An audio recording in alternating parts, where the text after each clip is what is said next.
I want to start with a two-piece barrel. It's made with the same process as the dye ultralight barrel, and arguably it's the same quality, the same level of accuracy, but hey, that's just me speculating. That's nothing official with dye. It is compatible with the ultralight, both the backs and the fronts. That's a very nice feature, so if you have different tips, shorter, longer, whatever, you can definitely swap those out. The back is a 690, and they don't actually make a dye ultralight back in 690, so if you want a larger back bore for your dye ultralight kit, this is the one to get. Now, the body is not cast or extruded. It is actually 3D milling, and of course, then it's media blasted for that dust finish. And this particular one is a PGA Eagle version, which has got this gorgeous anodized, one of my favorites, honestly, which is why I chose this to be my model.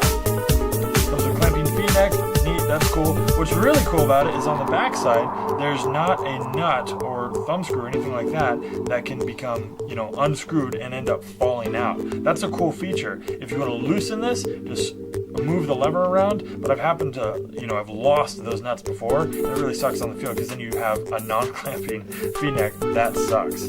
Now, let's move down to the Hyper 3 inline regulator. While I'm not super crazy about these rubber grips, especially this one because it's not too hard for it to pop up or slide down, that's a small gripe I have with it, but the rubber inlay on the front of the body and on the upper and lower portion of the regulator does assist in making it much more comfortable. The really cool thing about this regulator is that it's balanced. Not all regulators on paintball guns, not just in this price range, but more expensive, less expensive, are balanced. And what that means is if you put in a high pressure output tank like 800 PSI or mid pressure or low pressure, it doesn't matter. This inline regulator will output the same pressure no matter what. As long as the output pressure is higher than what you're trying to output from your regulator, it's going to be the same. So none of this malarkey about, you need to get an SLP tank for your gun. That I think is BS. Fortunately, with the Reflrx rail, you just don't need to. Now, you've got a straight macroline fitting and a 90 swivel fitting, which is something that not all guns in the price range come with. I just don't like fixed fittings. They drive me nuts. But the DM13 is actually able to come standard with 45-degree macroline fittings, and that will be available as an upgrade for this. It's definitely something that will improve the lines even more. But if you look at it, whether you're a righty or a lefty, it doesn't matter. The macroline goes straight down the middle, and it doesn't matter how you're shooting it. You don't have a fitting coming out the side of your ASA or going up high into the regulator. It's just very clean and comfortable. Now, the airport ASA, definitely a big upgrade. It's got a nice small little lever. It's very smooth, and the design of this ASA is so robust and clever that you should not end up having to rebuild any of the O-rings in there unless you did something just ridiculous. One gripe with it is that this knob is kind of small with gloves or paint on it, or it's just dirty. Could be harder for you to turn on and off. I like a little bit bigger of a knob, but very small, very compact, and overall pretty fantastic ASA.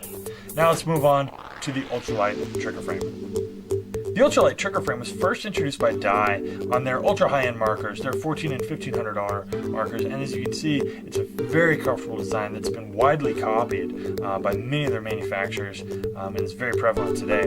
Now if we go ahead and turn on the marker, you'll see that there's LEDs on the side of the grip, and you may not notice there's an LED at the top rear of the grip. This is a very cool feature actually, because you can see it in shooting position, and the LED will flash different colored patterns to let you know if something's going on, and you can see it when you're shooting. But top button turns it on, bottom button turns the eyes off. You can see it starts flashing red. Now your eyes are off. Pull the trigger, you'll hear the solenoid click. Another cool thing about it, let me turn the eyes back on. Okay, the eyes are on. If I pull the trigger, nothing happens. If I pull and hold for a second, you'll hear the solenoid click. The gun will fire. There's a bypass built in, which is a cool feature that could definitely be good for teching, just wanting to know, or even getting out of a tight situation in a tournament. Now we're looking at the other side of the frame. I'm going to remove these screws and open it up. I'm going to show you what the inside looks like. When we pull open the grip frame, you'll see it does come with a furious battery. High quality 9 volts are very important for high-end guns. You've got your solenoid and eye wires, of course your micro switch, and one thing I do have a problem with this gun is that it does require that you have to use these tip switches to go into configuration mode. If you want to change the dwell, change the firing mode, or do anything like that. It's not simply a tournament lock that you remove. This is something that has to be, you enter configuration mode, make the changes, and then you have to leave configuration mode before going on. Something that I don't think is done quite as well as other high-end guns in this price range, but it is what it is. I want to touch on the fact that the major cost of these guns is a very high quality solenoid. They use SMC solenoids, which are just more robust and a much higher quality than many other solenoids used in other markers today. What that's going to result in is if you accidentally overpressurize your inline regulator, chances are you'll be able to lower the pressure, re-gas up the gun, and the solenoid gaskets will reseat. You will avoid blowing your solenoid. These just have very robust solenoids, which eliminates a major cost of potential repair. Now, the reach trigger is a huge upgrade over last year. The natural flow of it goes with the geometry of your fingers. I guarantee you're just going to be able to shoot faster with this gun versus older style triggers. It's time to talk about some basic maintenance. Now, if you unscrew the back cap all the way, you're going to end up leaving some vital internals behind and have to push those out the back using, a battle swab or something like that. Unscrew the back cap twice. Use your Allen wrench, kind of cocking at an angle. You'll pull the entire bolt assembly out. You'll see what's happening is when you're just unscrewing the back cap all the way and separating from the can, this will just come off the bolt assembly, and you'll end up with this stuck inside the gun. That's kind of a pain. Now, to go ahead and separate this further, remove the front O-ring on your bolt. And you can slide the can off.